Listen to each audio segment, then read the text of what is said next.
Is this thing on? Welcome back to Big Mouth and fancy seeing you here in Jew. I'm very welcome, my friends, and especially my enemies. Come in, sit down, no touching.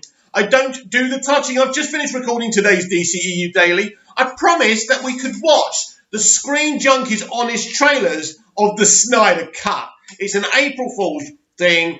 I haven't seen it all properly, so I thought we could watch it together and then we could discuss it quickly. So I haven't broken my promise. We're going to do that, and we're going to do it right now. So let's do that. Sit back and enjoy. Unless you get triggered by this. I don't know if I'm going to get triggered by this.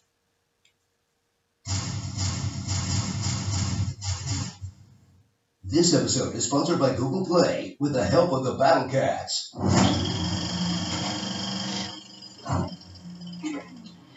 From the studio, who's so cheap, they won't even pay off critics like Marvel clearly does, and the director single-handedly keeping Vera relevant, comes the most incredible alternate version of a film since Colin Trevorrow's Star Wars, Jodorowsky's Dune, and the butthole cut of Cats combined. Justice League, the Snyder Cut.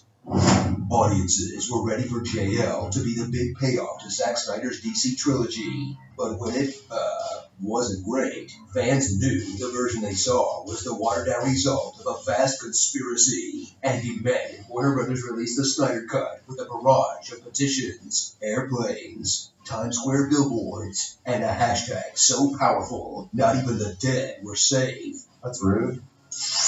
Now, this righteous crusade has borne fruit in a cut that doesn't just make Justice League into a good movie, it transforms it into the best movie ever made. And yes, that includes Sucker Punch. Settle in for a film that fixes every plot hole in the theatrical release by having all of the possible plots at once, adding in a young Darkseid origin story, a B-story where Cyborg travels to our past to change the future, and extended role for Jesse Eisenberg's Lex Luthor, another Batfleck CrossFit scene. In fact, everyone gets a CrossFit scene.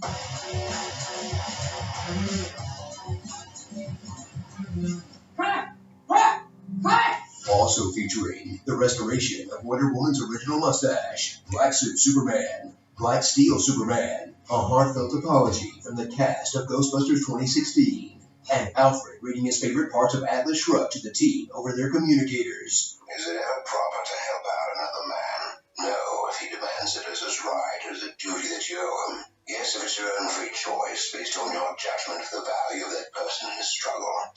Woo! This country wasn't built by men who sought handouts. In its brilliant youth, this country showed the rest of the world what greatness was. This goes on for 20 more minutes, all resulting in a film that ends up longer than Titanic, but is so definitive, it shuts the door on comic book movies forever. Sorry, Disney, that's a wrap on the whole genre. We're done here. Go back to making Kurt Russell talk robot.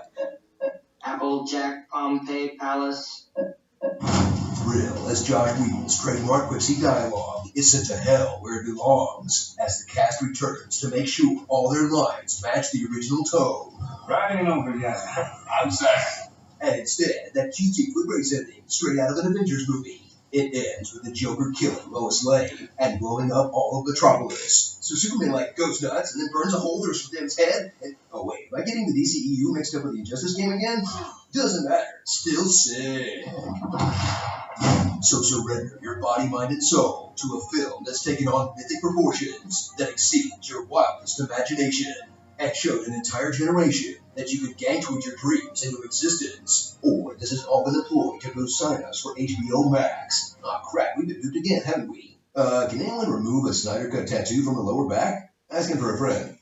Starring the original cast of Justice League, plus Lobo, Damian Wayne, Booster Gold, Hawkman, Catwoman, Catman, Crypto, Raven, Martian Manhunter, Dr. Manhattan, and Green Lantern. Come on, give the guy another shot.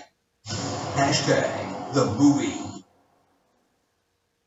Well, this was a fun April Fool's joke, but seriously, finish the Snyder Cut and put it out so we can move on to demanding the Del Toro cut of The Hobbit, the finished cut of Suicide Squad, and the anyone else cut of Game of Thrones Season 8.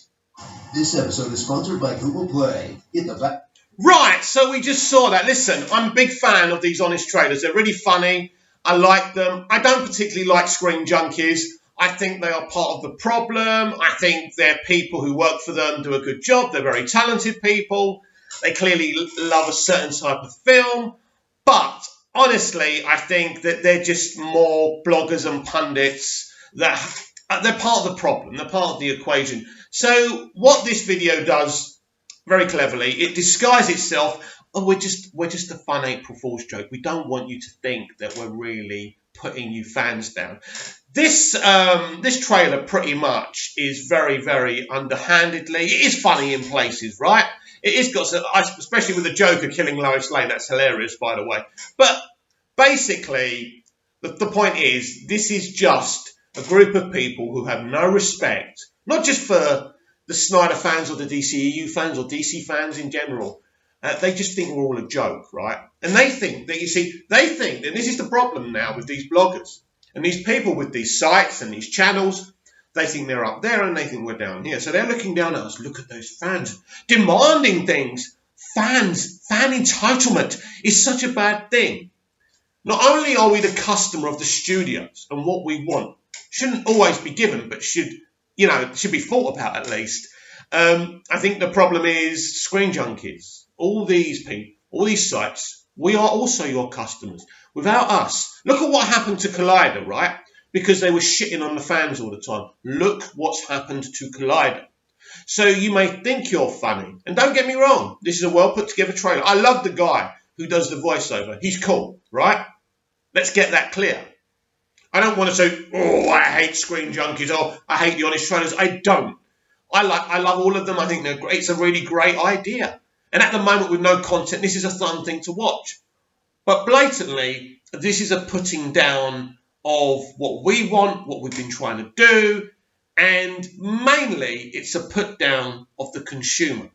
This carries on to be a thing.